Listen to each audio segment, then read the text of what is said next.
Okay, let's dive into this, because today we are taking on literally one of the most frustrating, exhausting financial loops out there, living paycheck to paycheck. Welcome to the Explainer. If you're tired of that constant cycle of stress, you know the one, you are in exactly the right place. We're going to look at the exact mechanics behind why this happens, and honestly, more importantly, break down a structured 4-step system to actually stop it. And I promise you, this isn't just another lecture about cutting out your morning coffee. Stick around, because the third step we're going to cover today is the one almost nobody tells you about. So tell me if this sounds, well, painfully familiar. You get paid. And for about 6 hours, you feel rich. You're on top of the world. But then reality hits. Rent takes a massive bite, the car payment takes a bite, groceries, your phone bill, and oh, right, that random streaming subscription you completely forgot to cancel. Bite. By the time it's all said and done, it's 3 days later and you are right back to zero. You find yourself just staring at your bank account, doing math in your head that you already know just isn't going to work out. It's a hugely stressful place to be. But here's the uncomfortable truth we need to address right out of the gate. Living paycheck to paycheck, it isn't actually an income problem first. It's a flow problem. Studies have shown that a surprisingly huge share of people making 6 figures still run out of money before their next payday. I mean, how is that even possible? Well, it's because when money comes in and it has absolutely zero job to do, it just leaks out. It finds whatever hole is nearest. A late-night takeout order here, a quick treat-yourself purchase there. None of it feels big in the moment, but it all adds up to a totally drained account. So before we can even begin to fix the flow and actually keep your money, we need to map out where these invisible leaks are happening. That brings us to step 1, finding your money leaks. Now, what's really interesting about this slide is the breakdown of your income.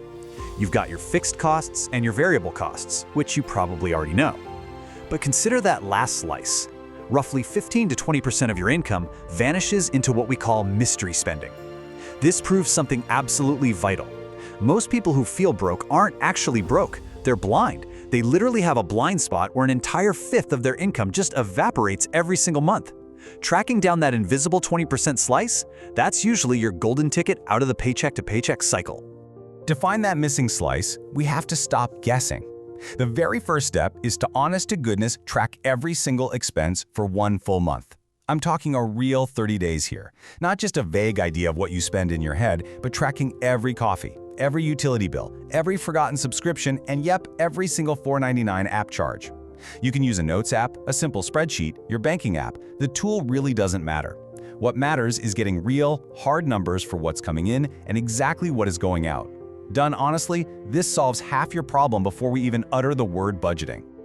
Once we've mapped out where the money is leaking, it's time to actively plug those holes. And that brings us to step 2, give every dollar a job. This introduces a super important concept, the zero-based mindset. Now, I want to be incredibly clear here. Having a zero-based mindset absolutely does not mean having $0 in your bank account, okay? It means having $0 sitting around without a purpose. Every single dollar is assigned a job before you spend a dime of it. A fantastic, really simple starting point for assigning those dollars is the 50-30-20 framework. 50% goes to your needs, so things like rent, groceries, and insurance. 30% goes to your wants, the fun stuff, completely guilt-free. And 20% goes to future you, which basically means savings and debt payoff. Now look, if you live in a really expensive city, your ratios might look a little different, and that is totally fine. The exact percentages aren't sacred. What is sacred is the habit. Money simply doesn't get to sit around unassigned, because as we just learned, unassigned money is exactly what leaks out. Okay, moving right along, we arrive at step 3, pay your future self first. I teased this at the beginning. This is the real unlock that most people completely skip over. And this brilliantly illustrates Parkinson's law. Parkinson's law states that your brain, without even trying, will naturally spend right up to whatever money is visibly available to it. It applies to your money just as much as it applies to your time. If you see the money sitting there in your checking account, you will find a reason to spend it. So there's a really stark difference in approaches here. If your strategy is to just save leftovers, you're going to constantly find yourself at zero by the end of the month. The alternative? Automate your savings first.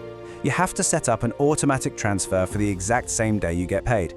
Seriously, even if it's just 10 or 20 bucks a paycheck, move it into a completely separate savings account. Out of sight, out of temptation. This one simple move, done consistently, guarantees that an emergency fund quietly builds itself up without you ever having to rely on your own daily willpower. But what if your money leaks are coming from past decisions?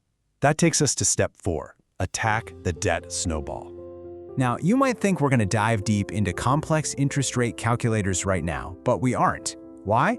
Because personal finance is only 20% math. It is 80% psychology. To actually win this game, we need to ignore the math and the interest rates just for a moment and focus purely on human behavior. This is exactly where the death snowball method works its magic. Here are the steps. First, list every single debt you owe from the smallest balance to the largest. Second, keep paying the minimums on all of them. Third, take every spare assigned dollar you have and throw it aggressively at that smallest debt until it is completely crushed. Why the smallest first? Well, because getting a fast, highly visible win gives you a massive psychological boost. That momentum is exactly what keeps you going. Finally, step 4, once that small debt dies, you take the money you were paying on it and roll it into the next smallest debt, picking up speed downhill exactly like a snowball. Let's move to escaping the cycle and see how this builds into something much bigger. Because when you connect all these pieces, you create an engine that actively works for you rather than against you. So here is our 4-step framework in full. 1. Track your money so your leaks become visible. 2. Assign every dollar a job so nothing slips through unassigned. 3. Automate your savings so future you gets paid before temptation strikes. And 4. Attack your debt with small, visible wins that build massive momentum. Notice something crucial here, guys? Not a single one of these steps requires you to magically earn more money overnight. They only require you to intentionally redirect the money you already have right now. I really want this to sink in. If you're feeling overwhelmed, remember this mindset shift.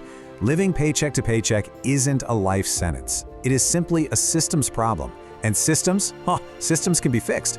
Once you fix the system and stop those leaks, the heavy stress of that financial cycle finally, truly starts to lift, one paycheck at a time. So the only question left is, are you ready to take back control?